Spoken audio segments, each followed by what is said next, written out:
Hey guys, Greg Yetter here, and today I want to talk about the importance of good communication in business and life.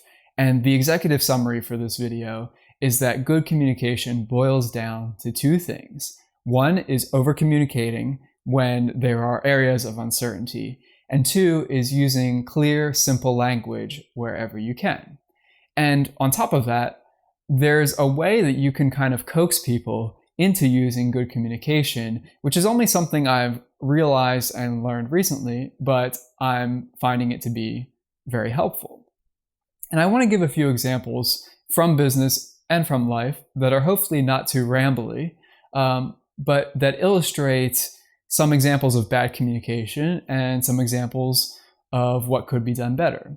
I've definitely learned a lot about communication over the past 10 or so years that I've been working for various people, and I think I've gotten a lot better.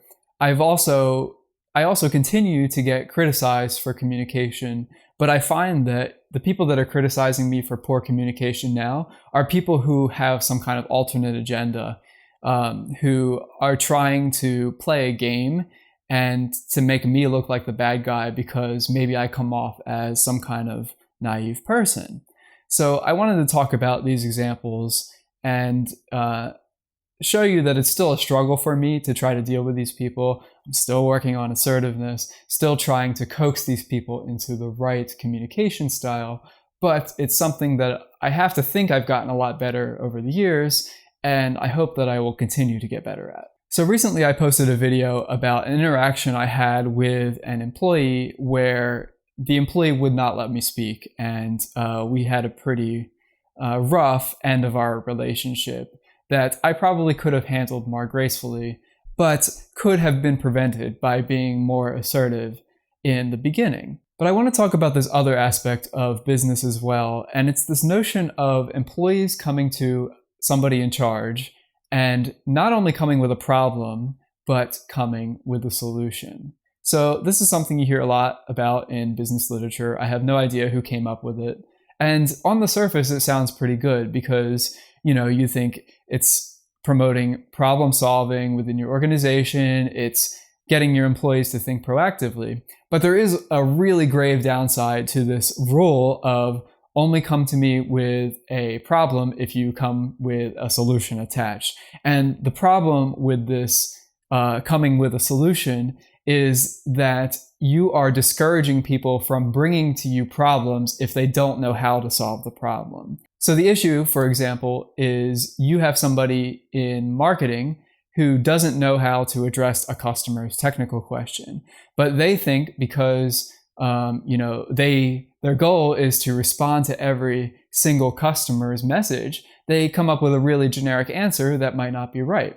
When the correct thing to do would have been to escalate the issue to me or some other manager in the organization to say, hey, I don't know how to answer this question. Can you please help me out? Now, that's a really innocuous thing. Maybe you lose a customer because that customer didn't get a satisfactory answer or got a wrong answer even.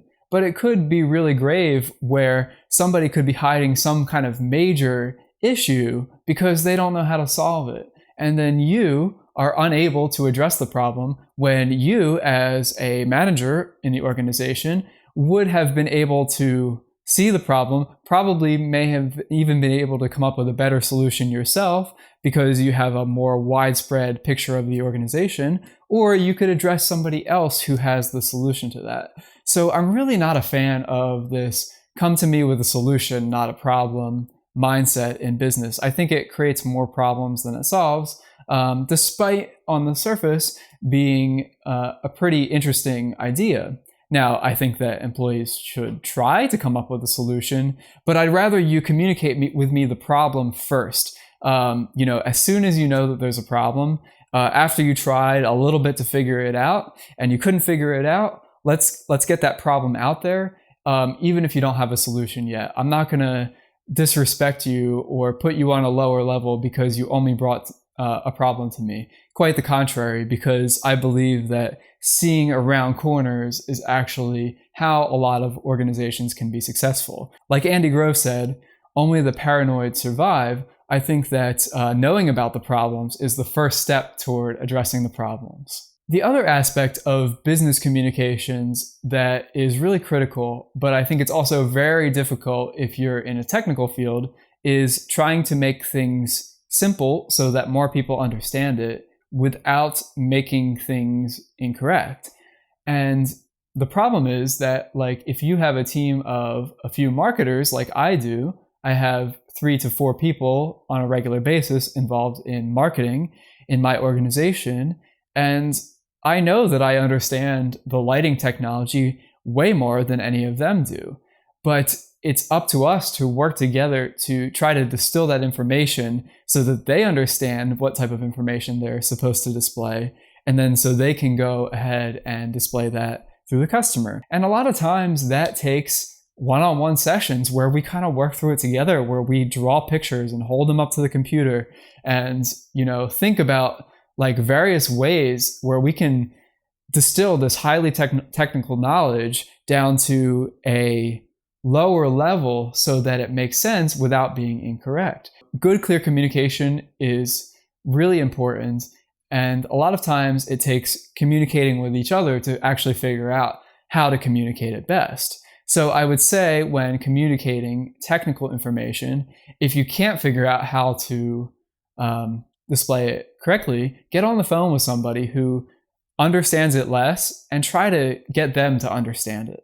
I think that that's a really powerful thing you can do as somebody who's technical in business to make your communications better. Now, going over to the life side, there are a lot of situations outside of business that could really benefit from reduced ambiguity. And I want to give a perfect example because I am actually moving out of my apartment at the end of this month. So I am selling and giving away a lot of things.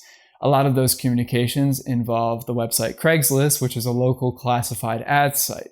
And whether you're giving something away for free or selling, I found that you really have to kind of push people into the proper communication method because people are A, really flaky on Craigslist, and B, really under-communicate on Craigslist. And it just creates more back and forth and wastes everybody's time. So if you've never listed something, especially for free on Craigslist, you will not have experienced the barrage of emails you get about your item saying, I'll take it, I can pick it up. Without really providing any context of like, when can you pick it up? What's your name? What's your phone number? How can we talk to each other? So on the bottom of every Craigslist post now, I actually put some specific instructions for how to reply to me. And there's 3 things that I ask for. I say, if you're interested, please reply with your first name, your cell phone number for texting, and some days and times that you can pick the item up. And now I'm going to change that to some specific days and times that you can pick that up. And what I found is that some people will still reply and they'll still say, I'll take it. Or maybe they'll only reply with 1 or 2 pieces of information that I requested. And I found that even if they provide 2, but not all 3 pieces of information, like they say their name and their cell phone number, but not the times that they're available to come pick the item up, I have found that these people end up being really flaky. So it's just like not even worth replying to them on Craigslist because they didn't take the 10 seconds to answer my very simple question that saved us a lot of back and forth. I had somebody over the weekend who replied with, here's my name, here's my cell phone number, let me know when I can pick it up, even though I told you in the listing to tell me when you can pick it up.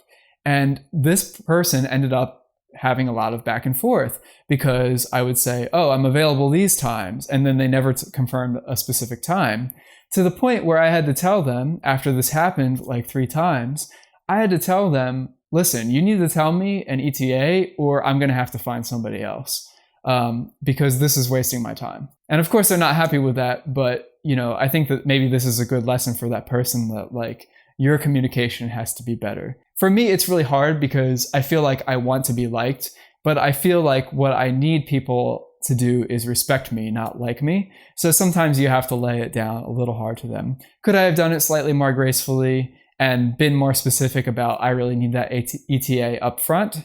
Yes, and that's something that I will try to do. But, I think that by weeding out people who didn't even follow the basic criteria to start, you save yourself from a lot of these situations, because at the end of the day, some people are just going to be difficult to deal with no matter how hard you try. But if you can kind of force more people into giving you the information you want up front in a very friendly manner, I think that that goes a long way. So those are some of my thoughts on good communications in business. It's something that I'm definitely still not an expert on and always working on, but I really try, and I really do care deeply, so it disappoints me when something goes wrong or something falls through or one of us wastes each other's time. So I hope this was useful to you. Thanks so much for watching, and I hope you have a great day.